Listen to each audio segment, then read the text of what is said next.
Gikatakda nga itukod sa Department of Migrant Workers ang OFW Airport Lounge sa Davao International Airport, ang pinakaunang pasilidad nga itukod sa gawas sa Luzon.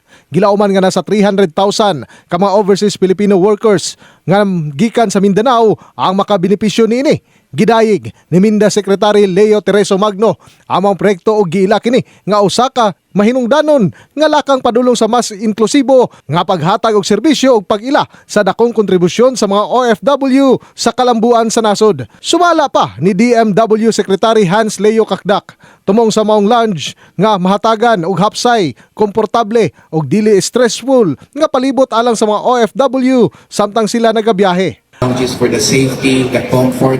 Yan naman din ang utos ng Pangulo. Ang utos ng Pangulo sa atin, sa amin ni Sec Leo sa gabinete, ay tuloy. Keep our heads focused, our hearts and minds focused on the work, on serving our people.